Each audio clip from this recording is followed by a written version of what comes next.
का हमारा अगला सवाल स्क्रीन पे, गलत साबित करो 1 लाख रुपए पाओ। श्री राम व श्री कृष्ण जी का धर्म हिंदू था। जी हाँ, यदि आप ये साबित कर देते हैं कि श्री राम और श्री कृष्ण जी का हिंदू धर्म था, या उनका जन्म हिंदू धर्म में हुआ था, या उनके माता पिता हिंदू थे, या उनके पूर्वज हिंदू थे, तो आप 1 लाख रुपए घर बैठे प्राप्त कर सकते हैं।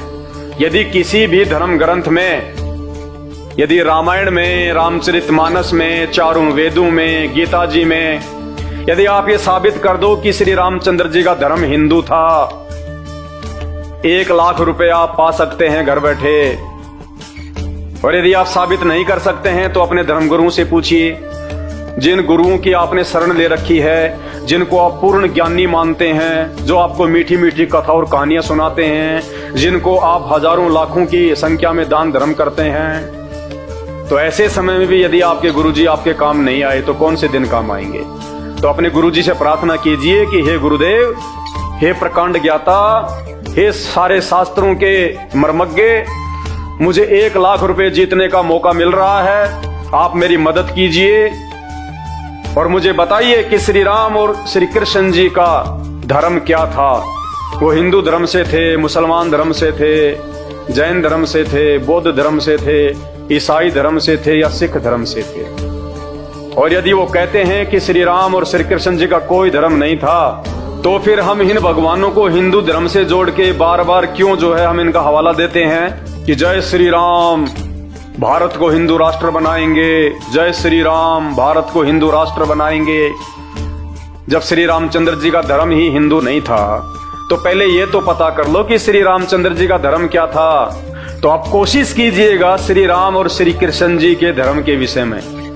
यदि आपके धर्मगुरु आपकी मदद कर देते हैं और किसी भी शास्त्र में ये दिखा देते हैं, चारों वेद में, गीता जी में, महर्षि वाल्मीकि के द्वारा रचित वाल्मीकि रामायण में, रामचरितमानस में, कि श्री रामचंद्र जी हिंदू धर्म से थे, तो आप 1 लाख रुपए जीत सकते हैं।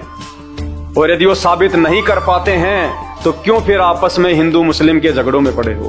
क्यों आपस में एक दूसरे से बैर भाव रखते हो? क्यों एक दूसरे को अपना शत्रु समझ रहे हो? जब त्रेता युग में और द्वापर में कोई धर्म था ही नहीं, ना कोई हिंदू धर्म था, ना कोई मुसलमान धर्म था, ना कोई सिख धर्म था, ना कोई जैन धर्म था, ना कोई बौद्ध धर्म था, फिर क्यों आपस में आज हम धर्म के नाम पे आपस में लड़ाई कर रहे हैं? हम बटे हुए हैं, क्यों मूर्ख बन रहे हैं? जब हम इंसान हैं तो क्यों फिर धर्म के नाम पे बटे हुए हैं? तो भाई और बहनों, इस विषय में भी आपको पूरी आध्यात्मिक जानकारी, जीव हमारी जाति है और मानव धर्म हमारा, हिंदू मुस्लिम सिख ईसाई धर्म नहीं कोई न्यारा, ये नारा है संत रामपाल जी भगवान का, जो अपने आध्यात्मिक ज्ञान के द्वारा अपनी समर्थता से आने वाले समय में पूरे विश्व को एकजुट करेंगे, सभी जाति और धर्मों को एक मंच पे लेके आएंगे। उसके बाद ना कोई धर्म रहेगा, ना कोई जाति रहेगी। जब हम आध्यात्मिक ज्ञान से परिचित हो जाएंगे, जब हम अपने ही धर्म ग्रंथों से, सदग्रंथों से, गीता और वेद से जब हम पूर्णतया परिचित हो जाएंगे कि ना कोई धर्म था, ना कोई जातियां थी, ना भगवान ने कोई धर्म बनाया, ना कोई जातियां बनाई, ये केवल हमारे मनमुखी नकली धर्म गुरुओं की सोच है, जिन्होंने हमारे को आपस में बांटने के लिए ये षड्यंत्र रचा हुआ है। एक भाई को दूसरे भाई का इन्होंने दुश्मन बना दिया, तू हिंदू, तू मुस्लिम, तू सिख, तू ईसाई। तो भाई और बहनों, जब तक आप संत रामपाल जी के यूट्यूब पे जाके सत्संग सुनना शुरू नहीं करेंगे, और विशेषकर सृष्टि रचना यूट्यूब पे जाके सर्च करें, सृष्टि रचना संत रामपाल जी भगवान, आपको पता चलेगा ना कोई जातियां थी, ना कोई धर्म था। और आने वाले समय में संत रामपाल जी के सानिध्य में इस पूरे विश्व में ना कोई जातियां रहेंगी, ना कोई धर्म रहेगा, केवल एक मानव धर्म होगा।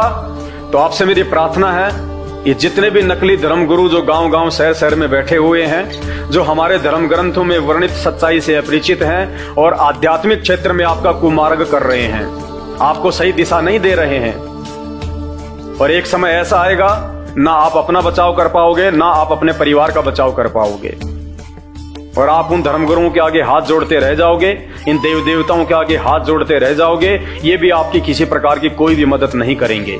क्योंकि आपकी भक्ति सही नहीं है। आप उस एक पूर्ण परमात्मा की भक्ति नहीं कर रहे जो हमारे सभी संकटों का निवारण करने में सक्षम है। तो YouTube पे जाके सर्च करें सृष्टि रचना संत रामपाल जी भगवान। तो YouTube पे जब तक आप उनके द्वारा बताई गई सृष्टि रचना को नहीं पढ़ेंगे, नहीं समझेंगे, तब तक आपको किसी भी धर्म का कोई भी धर्म ग्रंथ समझ में नहीं आएगा। भाई और बहनों, 2 घंटे से मुझे थूक बिलोने का कोई शौक नहीं है। आप भी अपने कीमती समय में से थोड़ा बहुत समय निकाल के ये वीडियो देख रहे हैं, तो ये वीडियो देखने का फायदा उसी समय है जब आप संत रामपाल जी के सत्संग सुनना शुरू करें। क्योंकि आज इस पूरी धरती पर केवल एक ही परम संत है, बाकी कोई संत इस धरती पे नहीं है। और जितने भी संत हैं, ये धर्म गुरु हैं, इनको अपने स्वयं के धर्म के विषय में पूरी जानकारी नहीं है।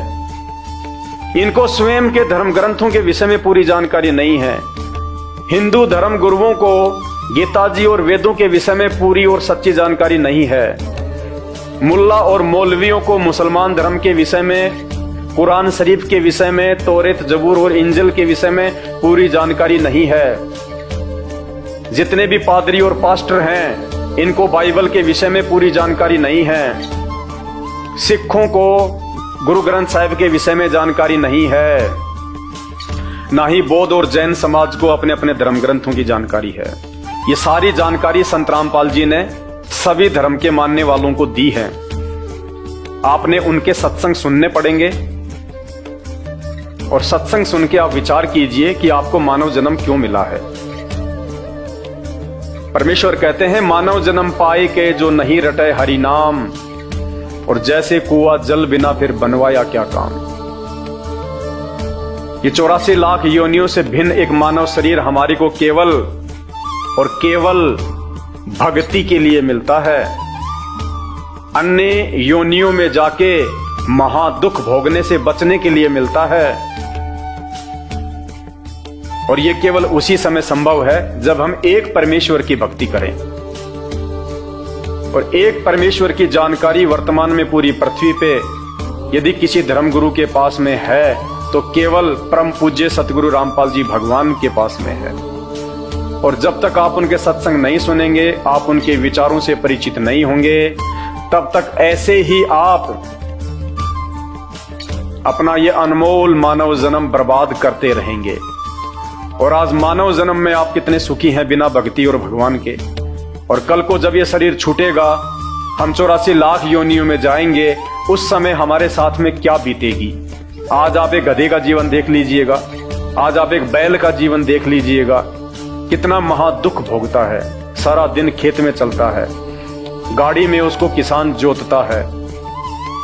एक गधा सारे दिन ईंट के भट्ठे के ऊपर कितनी मेहनत करता है, सारा दिन ईंटें ढोते रहता है। अन्य पक्षी देख लीजिए, पशु देख लीजिए, एक कुत्ता देख लीजिए, सर में कीड़े पड़ जाएं, पूरे शरीर पे उसके खुजली हो जाए, एक्सीडेंट में उसका पैर कट जाए, कितने दुख भोगते हैं। आप और हमारे ऊपर तो छोटी मोटी कोई भी आपत्ति आती है, हम तो तुरंत अपने किसी रिश्तेदार को बता दें, कहीं से सहायता प्राप्त कर लें, मेडिकल प्राप्त कर लें, हॉस्पिटल में चले जाएं। भूख लग रही है तो खाना खा लें, कहीं भी 56 प्रकार के भोजन बना के खा लें। और कल को जब भक्ति सही नहीं करेंगे, और ये तो विधान है परमात्मा का, ये मोटे मोटे ग्रंथ भगवान ने कोई ऐसे थोड़े ना लिखवाए, मजाक में थोड़े लिखवाए। चारों वेद और ये गीता जी, ये पुराण, इनमें भक्ति और भगवान के विषय में जानकारी है। इस मानव शरीर से हमें क्या करना चाहिए उसकी जानकारी है। और यदि हमने वो कार्य नहीं किया, संत रामपाल जी की शरण में आके एकमात्र पूरे विश्व में उस तत्वदर्शी संत की शरण प्राप्त करके यदि हमने एक परमात्मा की भक्ति नहीं की, तो अगला जन्म 84 लाख योनियों का। फिर हमें ना कोई सत्संग के विषय में बताएगा, ना कोई समझाएगा, ना हम समझने के लायक रहेंगे। कहते माता पिता मिल जाएंगे लग 84 माही, सतगुरु की सेवा और भक्ति ये फेर मिलन की नाही।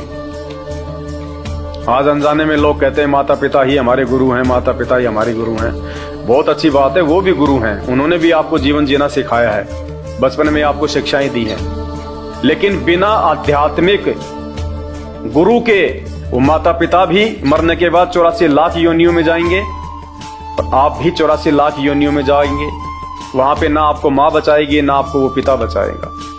तो ये परमपिता परमात्मा इस धरती पे प्रकट है, सबका पिता है, सबकी माँ है। ये हमें सत्य आध्यात्मिक ज्ञान देके 84 लाख योनियों से भी बचाएंगे। और इस शरीर में रहते सहते यदि हमारे ऊपर कोई संकट आना होगा, कोई परेशानी या कोई दुख आना होगा, हमारे कोई प्रारब्ध का, हमारे कोई पूर्व जन्मों के कुकर्मों का, उसको भी संत रामपाल जी अपनी भक्ति से काटने में समर्थ हैं। आपके ऊपर वो कष्ट नहीं आने देंगे यदि आप उनके मर्यादा में रह के भक्ति करेंगे तो मेरी केवल आपसे विनती है, आपसे प्रार्थना है। मैं आपको केवल समझा ही सकता हूं, बता ही सकता हूं, जानकारी ही दे सकता हूं। बाकी प्यास आपको होनी चाहिए, भूख आपको होनी चाहिए, तभी आप उस चीज को प्राप्त जो है वो कर पाएंगे। तो आज के वीडियो में केवल इतना ही। आगे फिर परमपिता परमेश्वर के आशीर्वाद से आप सभी भाई बहनों के मार्गदर्शन के लिए वीडियो आते रहेंगे। अभी तक यदि आपने हमारे Facebook page Pawan Das is live को फॉलो नहीं किया है तो आप जी फॉलो करें, वीडियो को शेयर करें, ताकि यह जानकारी अन्य भगत भाई बहनों तक भी पहुंचे जो अभी उन अज्ञानी और नकली धर्मगुरुओं के चक्कर में अपने मानव जीवन को बर्बाद कर रहे हैं। बंदी छोड़ सतगुरु रामपाल जी भगवान की जय हो।